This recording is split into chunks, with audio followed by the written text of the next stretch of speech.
has control.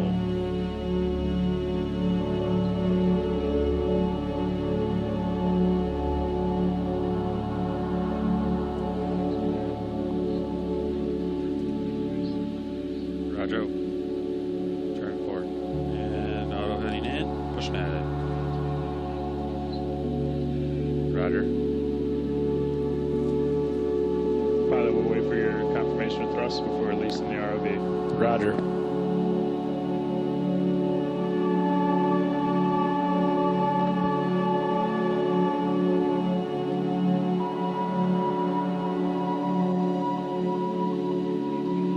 Roger. Pilot has control. Pull the pin.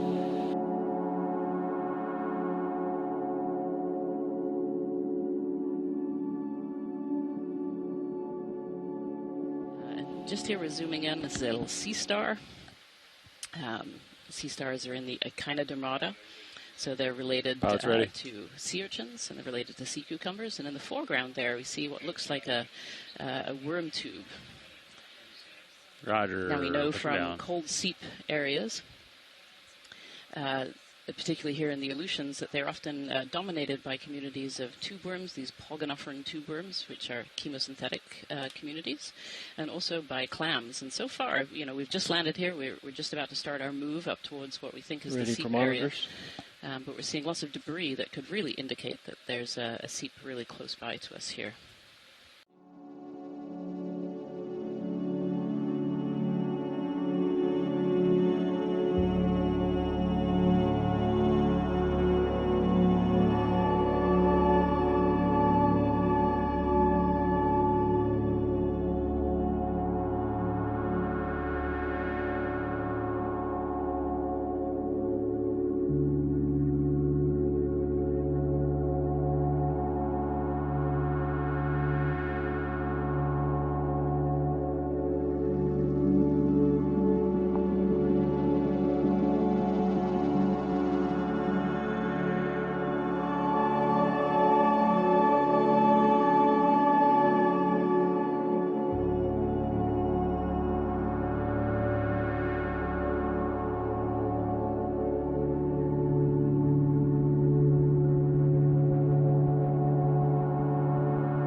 Oh, good spot, pilot. There's a little fish tucked in there underneath that carbonate, and beside the tubeworms there.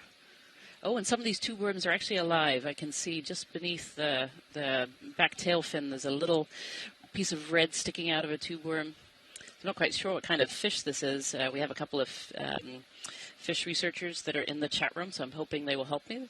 It's a more unusual looking fish. Looks more like a benthic type of fish, and we can tell that from kind of its flat bottom and its rounded head. It's got these interesting little spikes on it.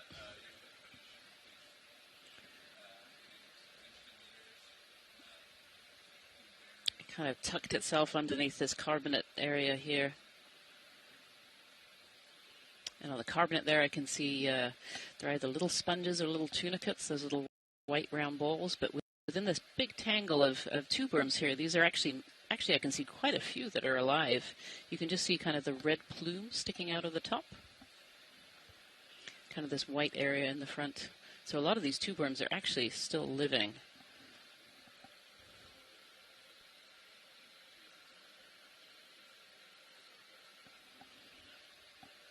If we could have a zoom inside that tangle, that would be great, pilot.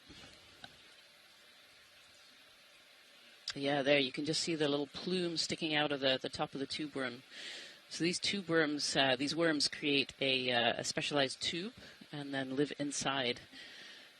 And they have this bright red plume, so they actually have hemoglobin, which helps them to oxygenate the bacteria that live inside them.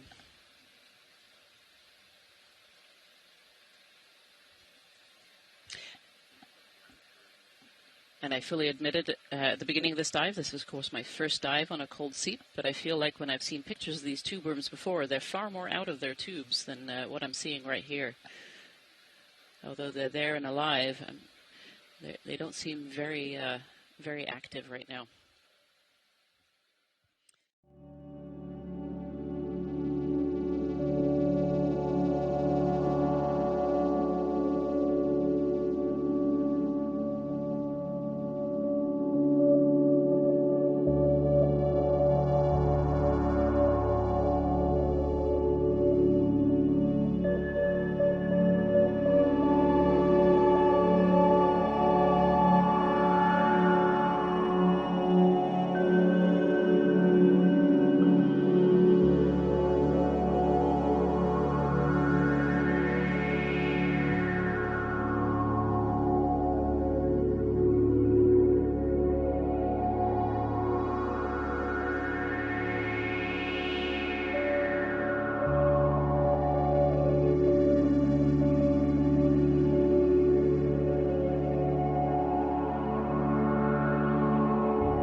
See another, so here we have clams, bivalves, and this is another indicator species for chemosynthetic communities. And the pilot has pointed out a really good view from Sirius that shows an overview of this giant bush of tube worms and clams. Yeah, and so Sirius you can see on camera feed number 2. If you switch over to 2, you'll be able to see Sirius is the eye in the sky of the ROV system, so it's the second part of the 3-part system, and it's looking down on top of D2 right now, and it is an amazing view. You can just see all of those worms completely surrounding us.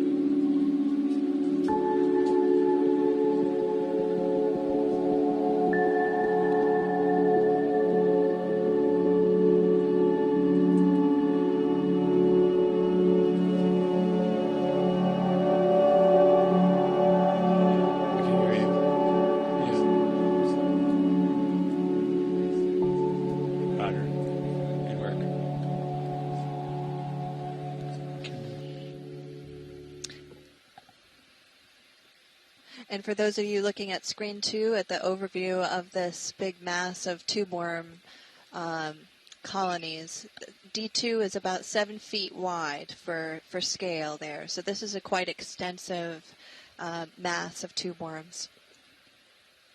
Yeah, look at this. This definitely looks like a bacterial mat. And on those tube worms, you can see lots of little limpets. Those are the little shells that you can see covering on the tubes. So lots of mollusks in this area. Tube worms underneath that mat too, I can see.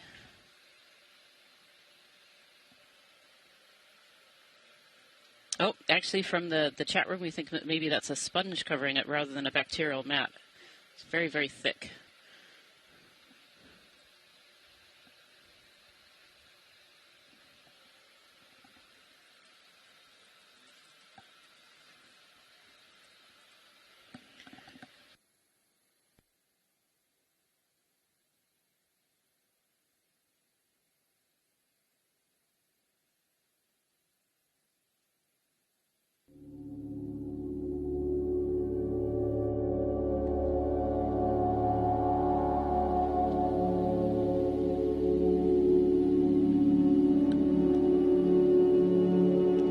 blends in so well.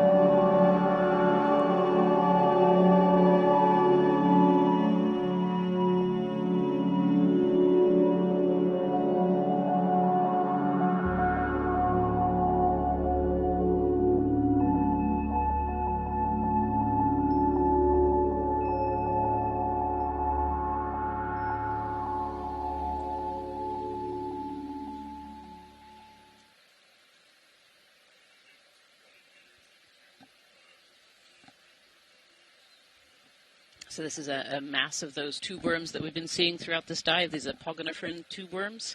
They're a worm that build this tube around them and live only in these chemosynthetic environments.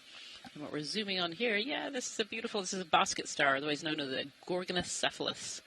And so it's closely related to those little brittle stars that you've been seeing in the sediment with those 5 arms, but this one has some extra arms. So they're known as basket stars. It looks like it's using this tubeworm here to get itself up into the water column. So these gorgonocephalus like to pick particles out of the water to eat. And so they'll often find the high spot in a piece of topography. You'll find them on corals, and here they're using one of these poor little tubeworms to help it perch up into the water column, sticking its arms out, catching particles. And Dougal Lindsay is also noting, of course, on these tubeworms too, if you look around, you can see these kind of brown, almost tree-looking structures, and these are hydrozoans on there as well.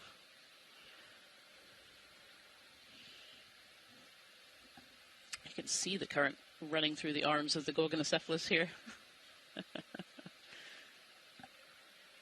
Beautiful.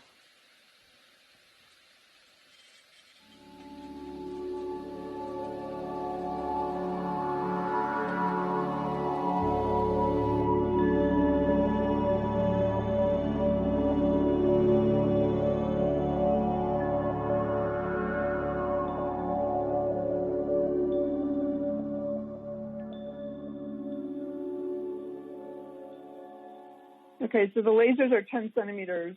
So if those of you who can visualize that white material underneath of there, this methane hydrate, gas hydrate, so that means there's active methane. For this to be this solid, there have to be methane bubbles down there that are combining with the water as they come out and glomming on and forming that big mass of methane ice. So methane hydrate is a combination of water and gas. It is stable at these pressures and temperatures.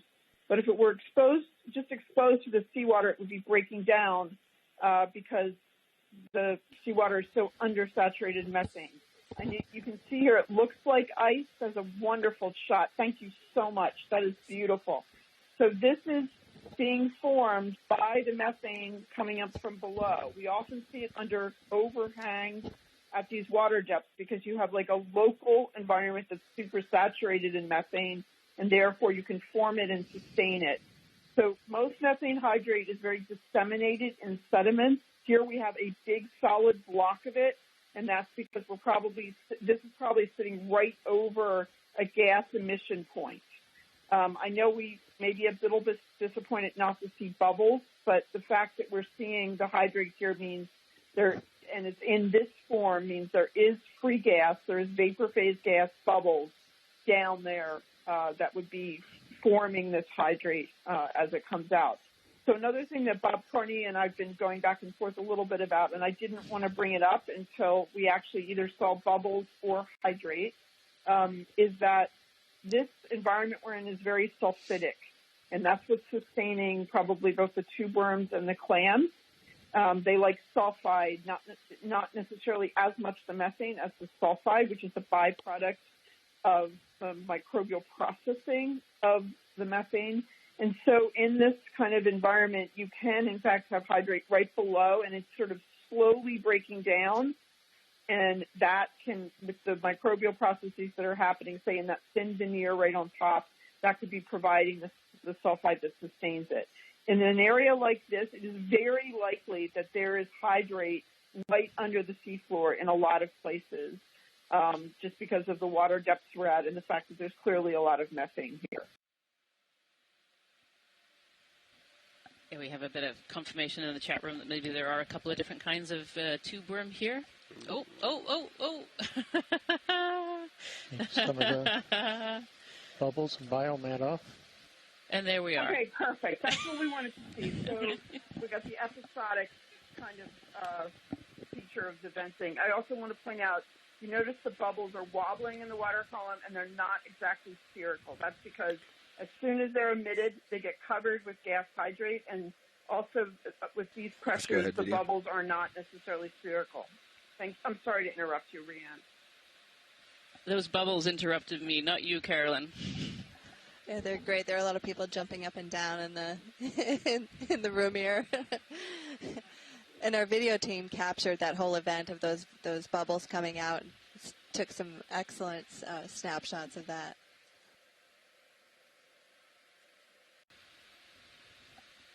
So we were just talking in the chat room a little bit about these anemones. Anemones like to live in areas where there's just a lot of particles, a lot of food in the water. And so you assume they're kind of on the ridges. It's really interesting to see so many of them. They are not chemosynthetic, so they don't necessarily live just around these chemosynthetic environments. So it's just really interesting to see so many just sitting right here. In this scene, too, there is actually a lot of different species here as well. There's lots of these little limpets as well that we can see on the seafloor, as well as these tube worms. See these smaller ones in the foreground. And then, obviously, in the back, there's a massive of tube worms that we see, those bigger, bushy ones. We see some snails as well, some gastropods. Just lots of different species living around this hydrate here.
This, you're seeing it. Okay. Pilot directly Should we behind give it a try? is a flat, muddy bottom with a bunch of shells that you could set down on. You pretty- might be able to look up. It's pretty far away, though. Lots of bubbles coming through these tube worms. And the two lasers that you see on the screen We'll just take are it from 10 here, Bobby, centimeters because I apart. see So it gives you a bubbles sense of collecting how on tall that, some of these tube worms worm are tube. adjacent to this methane seep. So Um, There, that's all the way down. Right there. Some more anemones there, and some gastropods, and some. Sorry, I Walter. see some limpets in there. Lots of other organisms. In some other areas, Rian, it looked like the. Hydrate forming right there. Sorry to cut you off, Jen, Oh, but yeah, I was just it seeing is. the same thing. The hydrate actually on the tube worm. Yeah, that's so cool. Look at that. In other areas, it looked I'd like like to the try to sediment kick was in being some shutter transported on one of upward. these Are the shots. anemones eating that Go ahead. sediment? Okay. They're probably not eating the sediment itself, but if it has particles in the sediment, then for sure, anemones don't tend to be very picky. They'll eat almost whatever comes by. Yeah. It is beautiful. That's a great way to visualize the bubbles. That was a great shot, team.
Taking another look at these crabs here,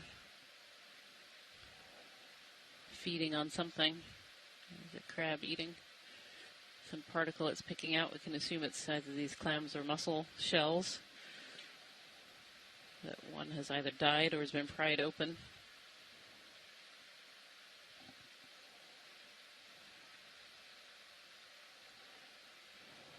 I have no idea what it is. It's one of those shells. There's a few more of them that are open that have that similar pattern. Green with stripes. Okay, we'll get a full screen of them.